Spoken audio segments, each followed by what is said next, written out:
Okay, so let's try solving a question. ठीक है, अभी हमने थ्योरी करी थी इन द लास्ट वीडियो, अगर आपने नहीं देखी तो you can quickly watch it.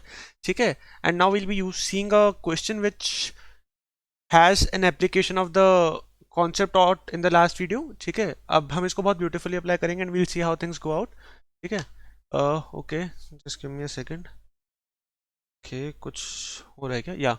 या sorry.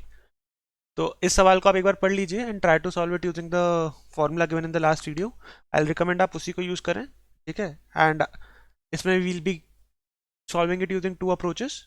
Pause the video and solve it once, उसके बाद लेट्स सी हम इसको कैसे कर सकते हैं। ठीक है, ओके, सपोज आपने पॉज करके कर लिया होगा, तो let's start with the basic approach जो हमने लास्ट लेक्चर में डिस्कस करी थी। Two scenario, scenario A, scenario B. Time, speed, distance. ठीक है, इसमें दे रखा है इसकी स्पीड है 12 kilometre in the first scenario and he is reaching 10 minutes late. अब मान लो कि वो x मिनट में पहुंच रहा है और वो 10 मिनट्स लेट है, तो पहुंचने का आइडियल टाइम क्या होना चाहिए था? Ideal time should have been x-10, right? अगर वो x मिनट पहुंच रहा है और 10 मिनट लेट है, तो वो अगर x-10 मिनट्स में पहुंचता तो वो टाइम पे पहुंच जाता, राइट? अग्रीड? तो इसका जो टाइम है, आई राइट दैट इज x। ठीक है, डिस्टेंस जो है, ये मान लीजिए उसका घर है home and this is the station, so the distance I will say it is x। ठीक है, तो नॉट एक्स, एक्स तो यूज कर लिया, लेट्स कॉल इट डी। दूसरे केस में भी ये डिस्टेंस तो सेम डी ही रहेगी, डिस्टेंस तो चेंज होगी नहीं। उसकी स्पीड हो गई है 15 किलोमीटर पर आवर। ठीक है, और जो टाइम वो ले रहा है, now in this case please note, he is reaching 10 minutes early.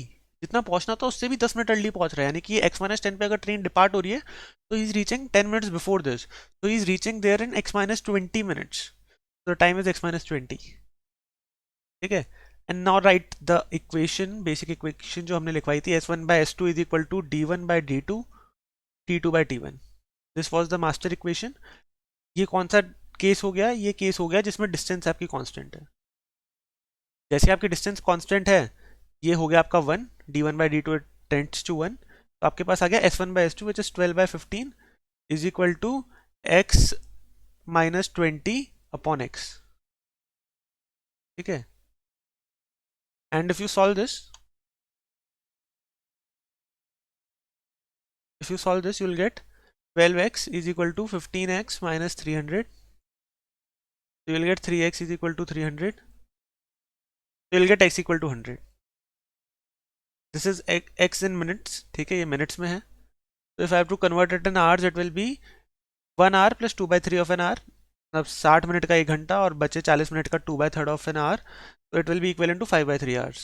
So he's basically traveling for 5/3 hours at a speed of 12 kilometre per hour. याद रखिएगा जो x आया this is your initial time. ठीक है, ये इस वाले केस का टाइम है। ठीक है, जो यहाँ पे था ना, this this is from scenario 1। तो ये 12 किलोमीटर पर आवर से 100 मिनट के लिए ट्रैवल कर रहा है, तो इससे जो मल्टीप्लाई करेंगे speed into distance, speed into time, तो यूल गेट द डिस्टेंस। ठीक है, तो इसको मैंने करा तो ये हो गया 20 किलोमीटर। तो this is the answer, this is the answer which you got using the basic approach. ठीक है, ये बेसिक अप्रोच करी तो this is how you got the answer. एकदम जैसा लिखा था वैसा किया, स्टेप्स एकदम उसी के हिसाब से लिखे, एक बेसिक सी इक्वेशन बनाई, we solved it and we got the answer. अगर आप ये करेंगे विदाउट अभी तो मैं एक्सप्लेन कर रहा हूँ तो it is taking some time, but अगर आप बिना एक्सप्लेनेशन के करेंगे तो it will easily end within 60 seconds. Approach 2, ये अप्रोच है सुपर फास्ट अप्रोच। इसमें मोस्टली आपको मेंटल कैलकुलेशन करनी पड़ेगी, you won't need the pen. ठीक है, और एकदम फटाक से आंसर आएगा, it will save 20 more seconds. Now let's directly jump to it. ठीक है, उसकी स्पीड 12 से 15 हो गई। ठीक है, तो उसकी स्पीड बेसिकली हो गई 5/4 टाइम्स। ठीक है, 15/12 इज बेसिकली 5/4, राइट? तो उसकी स्पीड 5/4 टाइम्स हो गई, तो उसका जो टाइम है, टाइम होता है स्पीड के इनवर्स रेशियो में when the distance is constant, तो उसका जो टाइम है वो हो गया 4/5 टाइम्स ऑफ इनिशियल टाइम। ठीक है, अगर मान लो पहले उसको x टाइम लग रहा था, तो उसको जो टाइम लग रहा है that is equal to 4/5 of x। ठीक है, अगर उसका टाइम x से 4/5x हुआ, यानी कि 4/5 टाइम्स ऑफ इनिशियल हुआ, तो उसने टाइम बचाया कितना? उसने टाइम बचाया x-4/5x, यानी कि 1/5x उसने टाइम बचा लिया है। अगर वो पहले x टाइम में करता था तो वो 1/5x पूरे टाइम में उसने बचत करी है, ये जो बचत उसने करी है किसके बराबर है? पहले वो 10 मिनट लेट पहुंचता था, वो 10 मिनट जल्दी पहुंच रहा है, ठीक है? तो 20 मिनट की बचत करी, पहले 10 मिनट लेट, अब 10 मिनट जल्दी, तो ये 20 मिनट का फर्क हुआ। तो 1/5x जो उसकी बचत हुई है वो है 20 मिनट की बचत। तो आपको मिल गया x इज इक्वल टू 100। अरे भाई साहब, this is the same thing which we got here, ठीक है? x इज इक्वल टू 100 हमको यहाँ से आया था, x इक्वल टू 100 हमको यहाँ से आ रहा है, ठीक है? So this is how you can approach it in a different way. And अगर आप इसको ऐसे अप्रोच कर रहे हैं तो you will directly get x equal to 100। आप डायरेक्टली दिमाग में सोचेंगे कि भैया स्पीड 5/4 हुई है, टाइम 4/5 हुआ है, टाइम 4/5 हुआ है, तो 1/5 टाइम की बचत हुई है, 1/5 टाइम की बचत जो है वो 20 मिनट के बराबर है।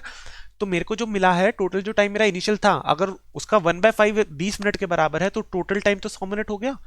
अच्छा, तो ये 12 किलोमीटर पर आवर से 100 मिनट के लिए ट्रैवल किया है, और तो फिर कुछ ही नहीं है, फिर तो टाइम इनटू स्पीड आपको डिस्टेंस दे ही देगा and you will get the answer. So this is the approach to developing. This will take some time, it will take some understanding. हो सकता है कि आपको एकदम से स्ट्राइक भी ना करे, तो बस जब ये वीडियो खत्म हो तो spend 5 minutes with this thought कि ये क्या हुआ है, and once you develop a good grasp over it, तो फिर all the next question which you solve, अब उसमें इसको अप्लाई करने का कोशिश करो, and this will save a lot of time in CAT and in mocks which are going to come very soon, ठीक है? तो आई होप आपको कुछ समझ में आया होगा। नहीं आया होगा तो please watch this video again. The approach number 1 is the basic approach. The approach number 2 is the smarter approach in which we are just using the ratios.